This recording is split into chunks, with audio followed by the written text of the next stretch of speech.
नमस्कार दोस्तों। स्वागत है आपका आपके अपने चैनल जोट मोटिवेशन पर, जहां हम बात करते हैं सफलता, मेहनत और उस सोच की जो आपकी जिंदगी बदल सकती है।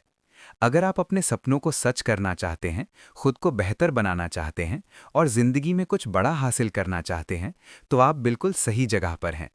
यहाँ हर वीडियो आपको सिर्फ मोटिवेशन नहीं देगा, बल्कि आपको एक नई दिशा देगा, एक नई सोच देगा और आगे बढ़ने की ताकत देगा। तो वीडियो को पूरा जरूर देखें, क्योंकि हो सकता है आज की ये बात आपकी जिंदगी बदल दे। आज की दुनिया में सफल वही होता है जो सही तरीके से पढ़ना जानता है। बहुत लोग घंटों पढ़ते हैं लेकिन रिजल्ट नहीं मिलता, क्योंकि पढ़ने का तरीका सही नहीं होता। अगर आप सच में अपने स्टडी को इफेक्टिव बनाना चाहते हैं, तो ये 15 टिप्स आपकी पूरी लाइफ बदल सकते हैं। पहली टिप को और गहराई से समझें तो इसका मतलब है कि पढ़ाई शुरू करने से पहले आपको अपने लक्ष्य को इतना स्पष्ट करना है कि आपके दिमाग में उसका पूरा चित्र बन जाए। सिर्फ ये सोच लेना कि मुझे अच्छे नंबर लाने हैं काफ़ी नहीं होता, बल्कि ये तय होना चाहिए कि कितने नंबर, किस विषय में और कब तक हासिल करने हैं। मान लीजिए दो छात्र हैं, राहुल और अमित। राहुल का लक्ष्य है कि बस पास होना है, इसलिए वो कभी 1 घंटा पढ़ता है, कभी 2 दिन पढ़ाई ही नहीं करता, और जब परीक्षा पास आती है तब घबरा कर पढ़ता है। दूसरी तरफ अमित का लक्ष्य है कि मुझे इस बार 90% से ऊपर लाना है और मैथ्स में कम से कम 95 नंबर चाहिए। अब अमित उसी हिसाब से अपनी रणनीति बनाता है। वो टाइम टेबल बनाता है, रोज मैथ्स की प्रैक्टिस करता है, कमजोर टॉपिक पर ज्यादा समय देता है और हर हफ्ते खुद का टेस्ट लेता है। जैसे जैसे समय बीतता है, राहुल की पढ़ाई बिखरी रहती है और उसे समझ नहीं आता कि वो सही दिशा में जा रहा है या नहीं। जबकि अमित को हर दिन पता होता है कि उसे क्या करना है और वो अपने लक्ष्य के करीब पहुंच रहा है। परीक्षा के समय राहुल तनाव में होता है, जबकि अमित आत्मविश्वास से भरा होता है। यही फर्क एक स्पष्ट लक्ष्य और बिना लक्ष्य की पढ़ाई में होता है। जब आपका लक्ष्य साफ होता है, तो आपका दिमाग खुद ही रास्ते ढूंढने लगता है, आपकी आदतें बदल जाती हैं और आपकी मेहनत सही दिशा में लगती है। याद रखिए, बड़ा और स्पष्ट लक्ष्य ही साधारण मेहनत को असाधारण सफलता में बदल देता है। दूसरी टिप है टाइम टेबल बनाना, मतलब अपनी पढ़ाई को एक तय योजना के अनुसार करना, ताकि हर विषय को सही समय मिल सके और पढ़ाई में नियमितता बनी रहे। जब आप रोज एक निश्चित समय पर पढ़ते हैं, तो आपका दिमाग उसी समय ऑटोमेटिकली फोकस मोड में आ जाता है, जिससे पढ़ाई ज़्यादा प्रभावी होती है।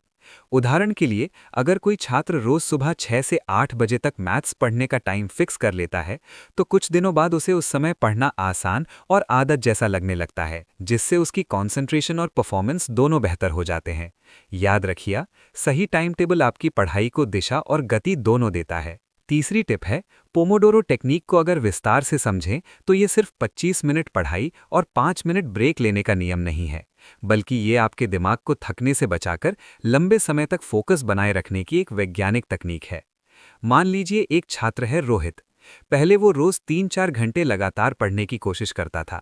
शुरुआत के 30-40 मिनट तक तो उसका ध्यान ठीक रहता था, लेकिन धीरे धीरे उसका मन भटकने लगता था। वो कभी मोबाइल देखने लगता, कभी सोच में खो जाता और अंत में उसे लगता था कि उसने बहुत समय दिया, लेकिन पढ़ाई उतनी प्रभावी नहीं हुई। अब रोहित ने पोमोडोरो टेक्निक अपनाई। उसने तय किया कि वो 25 मिनट पूरी तरह फोकस के साथ पढ़ेगा, ना मोबाइल, ना कोई डिस्ट्रैक्शन। इसके बाद वो 5 मिनट का छोटा ब्रेक लेता है, जिसमें वो थोड़ा टहलता है या पानी पीता है। ऐसे 4 साइकिल लगभग 2 घंटे पूरे करने के बाद वो 15-20 मिनट का बड़ा ब्रेक लेता है। कुछ दिनों बाद उसने महसूस किया कि अब वो पहले से ज्यादा ध्यान से पढ़ पा रहा है। क्योंकि उसे पता है कि सिर्फ 25 मिनट ही पूरा फोकस रखना है, इसलिए उसका दिमाग ज्यादा एक्टिवली काम करता है। साथ ही बार बार मिलने वाले छोटे ब्रेक उसकी थकान को खत्म कर देते हैं और उसे बोरियत महसूस नहीं होती। पहले जहां वो 3 घंटे में आधा काम करता था, अब वही काम वो 2 घंटे में बेहतर तरीके से पूरा करने लगा। उसकी याद रखने की क्षमता भी बढ़ गई, क्योंकि पढ़ाई के दौरान उसका दिमाग ज्यादा अलर्ट रहता है। यही पोमोडोरो टेक्निक की असली ताकत है, कम समय में ज्यादा प्रभावी पढ़ाई। याद रखिए, लंबे समय तक बैठना नहीं, बल्कि छोटे छोटे फोकस्ड समय में पढ़ना ही असली स्मार्ट स्टडी है। चौथी टिप है डिस्ट्रैक्शन से दूर रहने को अगर और विस्तार से समझें, तो ये सिर्फ मोबाइल को दूर रखने की बात नहीं है, बल्कि अपने पूरे वातावरण को ऐसा बनाना जहां आपका दिमाग बिना भटके सिर्फ पढ़ाई पर टिक सके। मान लीजिए एक छात्र है करण। वो रोज पढ़ने बैठता है, लेकिन उसके पास मोबाइल रहता है। जैसे ही वो पढ़ाई शुरू करता है, 10-15 मिनट बाद व्हाट्सएप का नोटिफिकेशन आता है, फिर इंस्टाग्राम, फिर कोई यूट्यूब वीडियो का सजेशन। वो सोचता है बस 2 मिनट देख लेता हूं, लेकिन वही 2 मिनट 20-30 मिनट में बदल जाते हैं। जब वो वापस पढ़ाई पर आता है तो उसे दोबारा फोकस बनाने में समय लगता है। इस तरह उसका 3 घंटे का स्टडी टाइम धीरे धीरे सिर्फ 1-1.5 घंटे की इफेक्टिव पढ़ाई में बदल जाता है। अब करण ने एक बदलाव किया। उसने तय किया कि पढ़ते समय मोबाइल को दूसरे कमरे में रखेगा और सिर्फ तय ब्रेक में ही चेक करेगा। उसने अपने स्टडी टेबल को भी साफ रखा, न कोई एक्स्ट्रा चीज, न कोई डिस्ट्रैक्शन। शुरू के कुछ दिन उसे थोड़ा मुश्किल लगा, बार बार मन करता था मोबाइल देखने का, लेकिन धीरे धीरे उसका दिमाग शांत होने लगा और उसका फोकस बढ़ने लगा। कुछ हफ्तों बाद उसे महसूस हुआ कि अब वो कम समय में ज्यादा पढ़ पा रहा है और जो पढ़ रहा है वो ज्यादा अच्छी तरह समझ में आ रहा है। पहले जहां वो बार बार ध्यान भटकने से परेशान था, अब वो लगातार 30-40 मिनट तक बिना रुके पढ़ सकता है। उसकी प्रोडक्टिविटी लगभग दुगुनी हो गई। यही असली फर्क है डिस्ट्रैक्शन के साथ और बिना डिस्ट्रैक्शन के पढ़ाई में। जब आपका दिमाग बार बार टूटता नहीं है तो आपकी अंडरस्टैंडिंग गहरी होती है और आपका कॉन्फिडेंस भी बढ़ता है। याद रखिए, एक छोटा सा डिस्ट्रैक्शन आपकी बड़ी मेहनत को कमजोर कर देता है, इसलिए फोकस की रक्षा करना ही असली जीत है। 5वीं टिप है, एक्टिव लर्निंग को अगर गहराई से समझें तो इसका मतलब है कि आप सिर्फ किताब पढ़कर आगे नहीं बढ़ते, बल्कि हर टॉपिक को समझने, सोचने और उसे अपने शब्दों में दोबारा समझाने की कोशिश करते हैं। इसमें आपका दिमाग पैसिव नहीं, बल्कि पूरी तरह एक्टिव रहता है। मान लीजिए एक छात्र है सीमा। पहले वो सिर्फ किताब पढ़ती थी। जैसे ही कोई चैप्टर आता, वो उसे लाइन बाय लाइन पढ़कर खत्म कर देती थी और उसे लगता था कि उसने पढ़ लिया है। लेकिन जब परीक्षा में वही सवाल आता तो उसे याद नहीं रहता था कि उसने क्या पढ़ा था, क्योंकि उसने सिर्फ देखा था, समझा नहीं था। अब सीमा ने एक्टिव लर्निंग अपनाई। जब भी वो कोई टॉपिक पढ़ती तो उसे अपने शब्दों में समझाने की कोशिश करती। जैसे अगर वो फोटोसिंथेसिस पढ़ रही है तो वो किताब बंद करके खुद से बोलती, पौधे सूरज की रोशनी से खाना बनाते हैं, इसमें क्लोरोफिल काम करता है और इसमें ऑक्सीजन निकलती है। अगर उसे कहीं अटकाव आता तो वो फिर से किताब खोलकर उस हिस्से को समझती। इसके अलावा उसने एक और तरीका अपनाया। वो अपने छोटे भाई को पढ़ाने लगी। जब वो उसे समझाती तो उसे एहसास होता कि कौन सा हिस्सा उसे अच्छे से आता है और कौन सा नहीं। कई बार ऐसा होता कि वो खुद ही कंफ्यूज हो जाती और फिर उसे मजबूरन उस टॉपिक को और अच्छे से समझना पड़ता। धीरे धीरे उसने देखा कि अब उसे चीजें लंबे समय तक याद रहती हैं। परीक्षा में जब सवाल आता तो उसे रटने की जरूरत नहीं पड़ती, क्योंकि उसने कॉन्सेप्ट को समझा होता था। उसका कॉन्फिडेंस भी बढ़ गया, क्योंकि अब वो सिर्फ पढ़ नहीं रही थी, बल्कि सच में सीख रही थी। पहले जहां वो 2 घंटे पढ़कर भी अनश्योर रहती थी, अब वही 1.5 घंटे में पढ़कर कॉन्फिडेंट महसूस करने लगी। यही एक्टिव लर्निंग की असली ताकत है। ये आपकी पढ़ाई को गहराई देता है और आपको औसत से अलग बनाता है। याद रखिए, पढ़ना शुरुआत है, लेकिन समझाना ही असली सीखना है। 6ठी टिप है, नोट्स बनाने की आदत को अगर गहराई से समझें तो ये सिर्फ लिखने का काम नहीं है, बल्कि ये आपके दिमाग को जानकारी को ऑर्गेनाइज करने, समझने और लंबे समय तक याद रखने का सबसे प्रभावी तरीका है। मान लीजिए एक छात्र है पूजा। पहले वो सिर्फ किताब पढ़ती थी और सोचती थी कि उसे सब समझ आ गया है, लेकिन कुछ दिनों बाद जब वो उसी चैप्टर को दोबारा देखती तो उसे लगता कि सब कुछ नया है। उसे दोबारा पूरा चैप्टर पढ़ना पड़ता था, जिससे समय भी ज्यादा लगता था और फ्रस्ट्रेशन भी होती थी। अब पूजा ने नोट्स बनाना शुरू किया। जब भी वो कोई चैप्टर पढ़ती तो वो उसमें से सिर्फ इंपॉर्टेंट पॉइंट्स अपने शब्दों में लिखती। जैसे अगर वो हिस्ट्री पढ़ रही है तो वो पूरे पैराग्राफ को लिखने के बजाय सिर्फ की इवेंट्स, डेट्स और कारण परिणाम को छोटे छोटे पॉइंट्स में लिखती। वो हेडिंग्स, अंडरलाइन और अलग अलग रंगों का इस्तेमाल करती ताकि चीजें विजुअली क्लियर रहे। कुछ दिनों बाद जब रिवीजन का समय आया तो उसे पूरी किताब पढ़ने की जरूरत नहीं पड़ी। वो सिर्फ अपने बनाए हुए नोट्स को देखती और 1-2 घंटे में पूरा चैप्टर रिवाइज कर लेती। जहां पहले उसे 4-5 घंटे लगते थे, अब वही काम आधे समय में हो जाता था। इसके अलावा नोट्स बनाते समय उसका दिमाग एक्टिवली काम करता था। वो सोचती थी कि क्या इंपॉर्टेंट है, क्या नहीं, किसे छोटा करना है, किसे हाईलाइट करना है। इसी प्रक्रिया में वो चीज़ों को और गहराई से समझने लगी। एक बार उसकी परीक्षा के दौरान एक सवाल आया जो किताब में सीधे सीधे नहीं था, लेकिन उसके नोट्स में उस कॉन्सेप्ट का सिंप्लीफाइड रूप था। उसने आसानी से आंसर लिख दिया, जबकि बाकी कई छात्र कंफ्यूज हो गए। यही नोट्स की ताकत है। ये आपको सिर्फ याद नहीं करवाते, बल्कि समझ को मजबूत करते हैं। धीरे धीरे पूजा को एहसास हुआ कि उसके नोट्स उसकी सबसे बड़ी ताकत बन गए हैं। अब उसे आखिरी समय में पैनिक नहीं होता था, क्योंकि उसके पास हर सब्जेक्ट का क्लियर और कंसाइज मटेरियल तैयार था। याद रखिए, जो आप दोहराते हैं वही आपके दिमाग में रहता है, बाकी सब धीरे धीरे खत्म हो जाता है। 8वीं टिप है, हेल्दी लाइफस्टाइल को अगर और गहराई से समझें तो ये सिर्फ अच्छा खाना और सोना नहीं है, बल्कि ये आपकी पूरी पढ़ाई की नींव है। अगर आपका शरीर और दिमाग दोनों संतुलित नहीं है, तो चाहे आप कितनी भी देर पढ़ ले, उसका पूरा फायदा नहीं मिलेगा। मान लीजिए एक छात्र है विकास। वो सोचता था कि ज्यादा पढ़ाई करने के लिए नींद कम करनी चाहिए। वो रोज सिर्फ 4-5 घंटे सोता था, देर रात तक मोबाइल और किताबों के बीच लगा रहता था। शुरुआत में उसे लगता था कि वो ज्यादा पढ़ रहा है, लेकिन धीरे धीरे उसे महसूस हुआ कि उसे पढ़ा हुआ याद नहीं रहता, बार बार सिर दर्द होता है और पढ़ते समय नींद आने लगती है। परीक्षा के समय उसका दिमाग थका हुआ रहता था और वो सिंपल सवालों में भी गलती कर देता था। अब विकास ने अपनी आदतें बदली। उसने तय किया कि वो रोज कम से कम 7-8 घंटे की नींद लेगा। रात को समय पर सोना और सुबह जल्दी उठना शुरू किया। इसके साथ ही उसने जंक फूड कम कर दिया और हल्का पौष्टिक खाना जैसे फल, सब्जियां और घर का खाना खाना शुरू किया। रोज 20-30 मिनट की हल्की एक्सरसाइज या वॉक भी शुरू कर दी। कुछ ही दिनों में उसने बड़ा बदलाव महसूस किया। अब जब वो पढ़ने बैठता तो उसका दिमाग पहले से ज्यादा फ्रेश और एक्टिव रहता था। उसे चीजें जल्दी समझ आने लगी और लंबे समय तक याद भी रहने लगी। पहले जहां वो 2 घंटे पढ़कर थक जाता था, अब वो 3-4 घंटे तक बिना ज्यादा थके पढ़ पाता था। एक बार उसकी परीक्षा के दौरान उसने देखा कि बाकी कई छात्र तनाव और थकान में गलती कर रहे थे, लेकिन वो शांत और फोकस्ड था। क्योंकि उसका दिमाग और शरीर दोनों संतुलित थे, इसलिए वो बेहतर प्रदर्शन कर पाया। धीरे धीरे विकास को समझ आ गया कि पढ़ाई सिर्फ किताबों से नहीं होती, बल्कि आपकी लाइफस्टाइल से होती है। अगर आपका शरीर साथ देगा, तभी आपका दिमाग भी पूरी क्षमता से काम करेगा। याद रखिए, जब आप अपने शरीर का ख्याल रखते हैं, तभी आपका दिमाग आपको सफलता दिलाने में पूरी ताकत लगाता है। 9वीं टिप है, सेल्फ टेस्टिंग को अगर और गहराई से समझें तो ये सिर्फ टेस्ट देना नहीं है, बल्कि अपनी तैयारी की सच्चाई को पहचानने का सबसे ईमानदार तरीका है। जब आप खुद को टेस्ट करते हैं, तभी आपको पता चलता है कि आपने जो पढ़ा है वो वास्तव में कितना मजबूत है और कहां पर कमजोरी है। मान लीजिए एक छात्र है नेहा। वो रोज 5-6 घंटे पढ़ती थी और उसे लगता था कि उसकी तैयारी बहुत अच्छी चल रही है। वो चैप्टर्स पढ़ लेती थी, नोट्स बना लेती थी और उसे विश्वास था कि सब कुछ याद है। लेकिन उसने कभी खुद को टेस्ट नहीं किया। एक दिन उसने सोचा कि एक मॉक टेस्ट देकर देखती हूँ।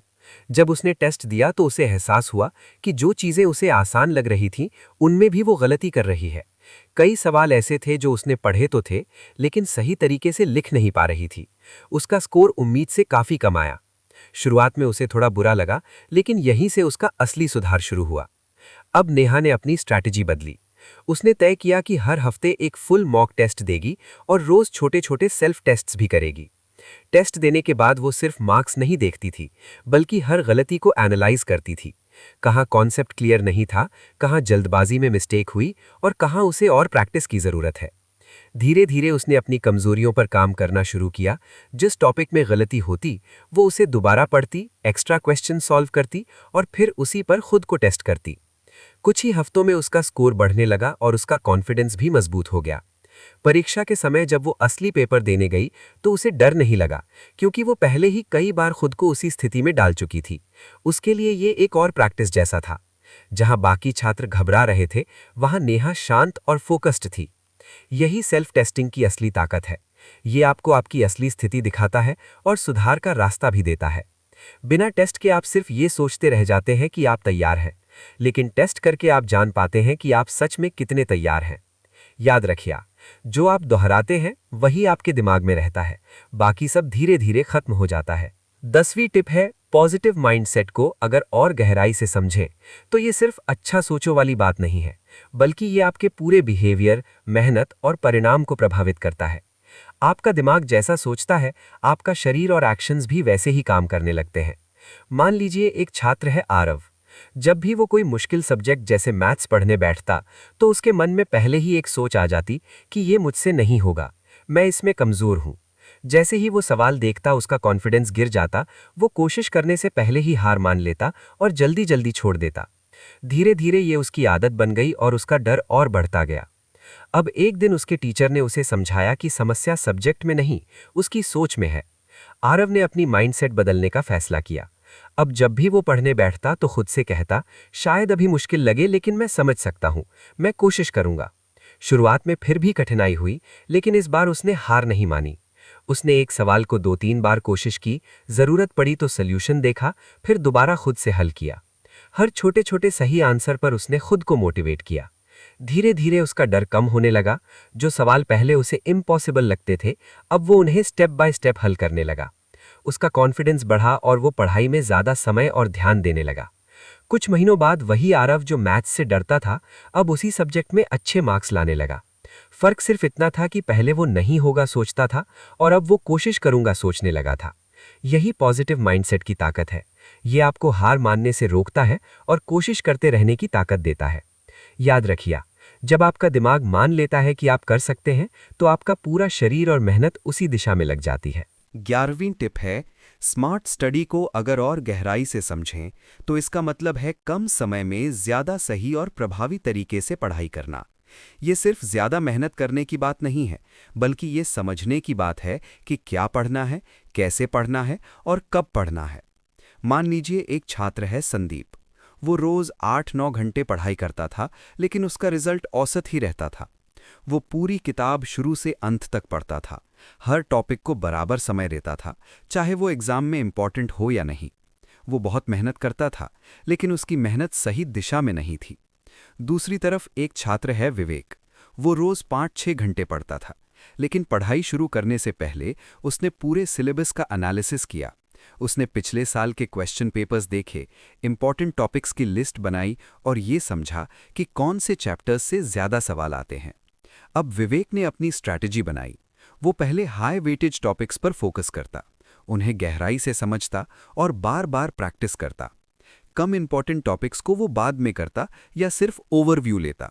इसके अलावा वो सिर्फ पढ़ता नहीं था, बल्कि PYQs यानी प्रीवियस ईयर क्वेश्चन सॉल्व करता था, जिससे उसे एग्जाम पैटर्न समझ आता था।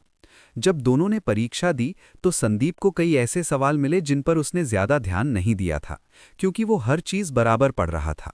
वहीं विवेक को पेपर फेमिलियर लगा, क्योंकि उसने वही टॉपिक्स ज्यादा पढ़े थे जो एग्जाम में फ्रीक्वेंटली आते हैं।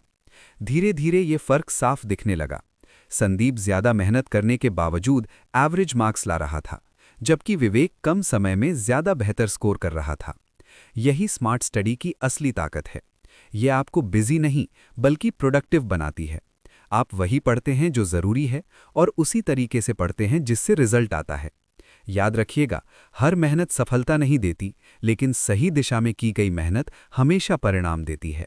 12वीं टिप है, ग्रुप स्टडी को अगर और गहराई से समझें तो ये सिर्फ दोस्तों के साथ बैठकर पढ़ने का नाम नहीं है, बल्कि ये एक ऐसी रणनीति है जहां आप एक दूसरे की ताकत का फायदा उठाकर अपनी कमजोरियों को मजबूत बनाते हैं। लेकिन ये तभी फायदेमंद होता है जब उसमें डिसिप्लिन और सही उद्देश्य हो, नहीं तो ये समय बर्बाद करने का जरिया भी बन सकता है। मान लीजिए 3 छात्र हैं, राहुल, निखिल और पूजा। तीनों एक ही क्लास में हैं, लेकिन तीनों की ताकत अलग अलग है। राहुल मैथ्स में अच्छा है, निखिल साइंस में स्ट्रांग है और पूजा थ्योरी सब्जेक्ट्स में बेहतर है। पहले ये तीनों अलग अलग पढ़ते थे और हर किसी को कुछ ना कुछ टॉपिक में दिक्कत आती थी। एक दिन उन्होंने तय किया कि वे रोज 2 घंटे ग्रुप स्टडी करेंगे। उन्होंने पहले ही नियम बना लिए, पढ़ाई के दौरान मोबाइल नहीं इस्तेमाल करेंगे, बेकार की बातें नहीं करेंगे और हर दिन एक स्पेसिफिक टॉपिक पर फोकस करेंगे। पहले दिन उन्होंने फिजिक्स का एक मुश्किल चैप्टर चुना। निखिल ने कॉन्सेप्ट समझाया, क्योंकि वो उसमें स्ट्रांग था। जहां राहुल को डाउट आया, उसने सवाल पूछा और जहां पूजा कंफ्यूज हुई, उसने अपने तरीके से नोट्स बनाकर समझा। फिर तीनों ने मिलकर उस चैप्टर के क्वेश्चन सॉल्व किए। इस प्रक्रिया में कई फायदे हुए। जो चीज अकेले समझने में 2-3 घंटे लगते, वो ग्रुप में 1 घंटे में क्लियर हो गई। हर किसी को अलग पर्सपेक्टिव मिला, जिससे कॉन्सेप्ट और गहराई से समझ आया। अगर कोई गलती करता तो बाकी तुरंत उसे सही कर देते, जिससे गलत कॉन्सेप्ट बनने से बच गया। धीरे धीरे उन्होंने ये आदत बना ली कि हर हफ्ते 3-4 बार ग्रुप स्टडी करेंगे। परीक्षा के समय जब वे रिवीजन कर रहे थे तो उन्होंने एक दूसरे से सवाल पूछे, क्विज बनाए और एक हेल्दी कंपटीशन रखा। इससे उनका कॉन्फिडेंस काफी बढ़ गया। लेकिन एक बार ऐसा भी हुआ कि उन्होंने बिना प्लान के ग्रुप स्टडी की उस दिन में ज्यादा बातें करते रहे, हंसी मजाक हुआ और पढ़ाई कम हुई। तब उन्हें समझ आया कि ग्रुप स्टडी तभी काम करती है जब उसमें डिसिप्लिन और क्लियर उद्देश्य हो। अंत में परीक्षा के परिणाम आए। तीनों के मार्क्स पहले से बेहतर थे, क्योंकि उन्होंने एक दूसरे की मदद से अपनी कमजोरियों को दूर किया था। यही ग्रुप स्टडी की असली ताकत है। सही लोग, सही तरीका और सही माहौल मिल जाए तो आपकी सीखने की गति कई गुना बढ़ जाती है। याद रखिएगा, सही लोगों के साथ की गई पढ़ाई आपकी मेहनत को कई गुना असरदार बना देती है। 13वीं टिप है ब्रेक लेना। सीखने को अगर और गहराई से समझें तो ये सिर्फ पढ़ाई के बीच आराम करना नहीं है, बल्कि ये आपकी प्रोडक्टिविटी को लगातार ऊंचा बनाए रखने की एक ज़रूरी रणनीति है। दिमाग भी एक मशीन की तरह है। अगर आप उसे बिना रुके चलाते रहेंगे तो वो धीरे धीरे धीमा पड़ने लगता है और उसकी एफिशिएंसी कम हो जाती है। मान लीजिए एक छात्र है दीपक। वो सोचता था कि जितना ज़्यादा समय लगातार पढ़ेगा उतना ज़्यादा सीखेगा। इसलिए वो 3-4 घंटे बिना उठे पढ़ने की कोशिश करता था। शुरुआत के 40-50 मिनट तक तो वो अच्छे से पढ़ता, लेकिन उसके बाद उसका ध्यान भटकने लगता, आंखें थकने लगतीं और वो सिर्फ किताब के पन्ने पलटता रहता। उसे लगता था कि वो पढ़ रहा है, लेकिन असल में उसका दिमाग ज़्यादा कुछ एब्जॉर्ब नहीं कर रहा था। अब दीपक ने अपनी स्ट्रैटेजी बदली। उसने तय किया कि वो 40-50 मिनट पूरी तरह फोकस के साथ पढ़ेगा, फिर 5-10 मिनट का छोटा ब्रेक लेगा।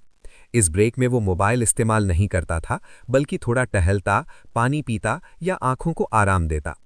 3-4 ऐसे सेशंस के बाद वो 20-25 मिनट का बड़ा ब्रेक लेता।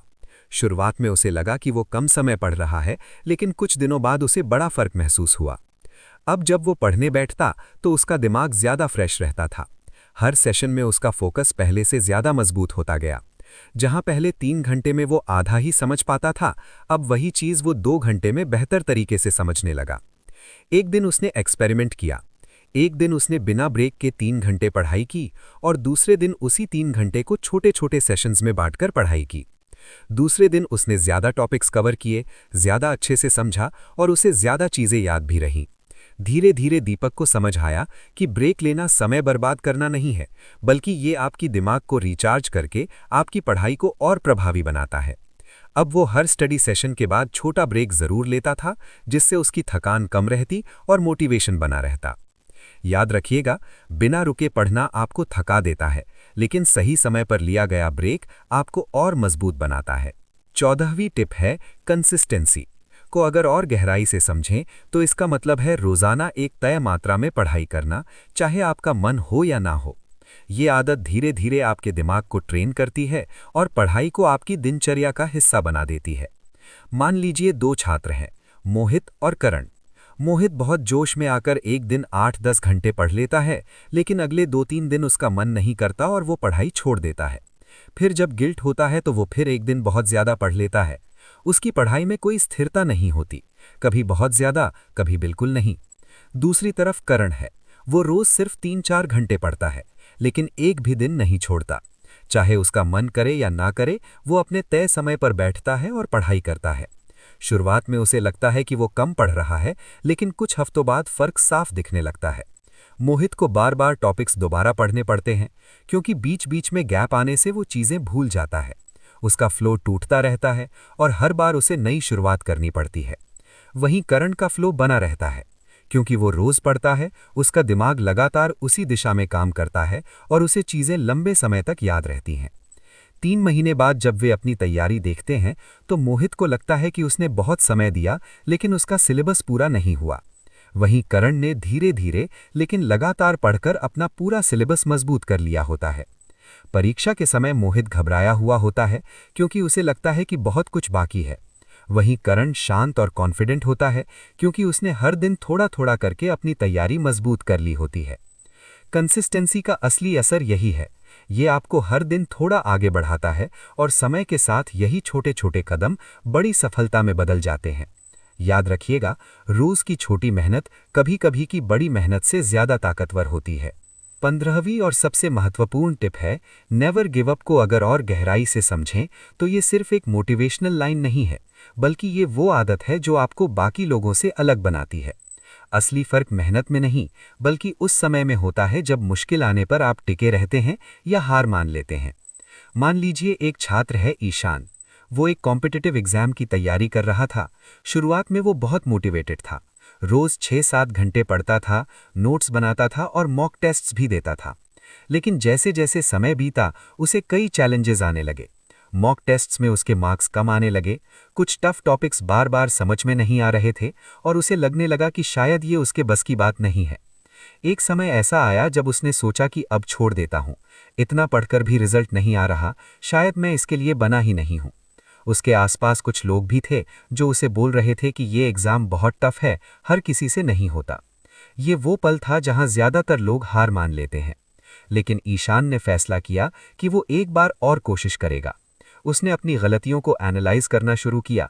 मॉक टेस्ट में कहाँ गलती हो रही है, कौन से टॉपिक्स कमज़ोर हैं, किस तरह के सवाल बार बार छूट रहे हैं। उसने अपनी स्ट्रैटेजी बदली, कमज़ोर टॉपिक्स पर ज़्यादा समय देना शुरू किया और रोज़ थोड़ा एक्स्ट्रा एफर्ट डालने लगा। धीरे धीरे छोटे छोटे बदलाव दिखने लगे। पहले जहां उसका स्कोर 50-60 के बीच रहता था, अब वो 70-75 तक पहुंचने लगा।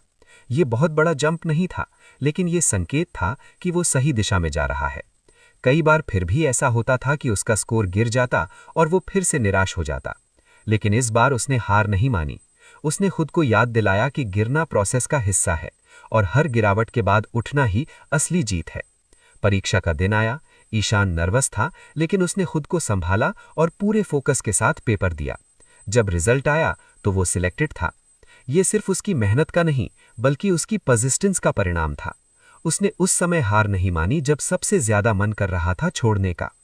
यही नेवर गिव अप की असली ताकत है। कई बार सफलता आखिरी कदम पर मिलती है, लेकिन लोग उससे ठीक पहले हार मान लेते हैं। अगर आप वो एक कदम और आगे बढ़ जाते हैं, तो वही आपकी जिंदगी बदल सकता है। याद रखिएगा, जब सब कुछ छोड़ने का मन करे, वही समय होता है खुद को साबित करने का। अगर आपको ये वीडियो पसंद आया हो और इससे आपको कुछ सीखने को मिला हो, तो वीडियो को लाइक ज़रूर करें, अपने दोस्तों के साथ शेयर करें और चैनल को सब्सक्राइब करना बिल्कुल ना भूलें, क्योंकि यहाँ आपको मिलती है रोज़ नई मोटिवेशन, नई सीख और सफलता की सही राह। मिलते हैं अगली वीडियो में एक और पावरफुल मैसेज के साथ। तब तक के लिए मेहनत करते रहो, आगे बढ़ते रहो और हमेशा याद रखिए, आपकी मेहनत ही आपकी पहचान बनाएगी।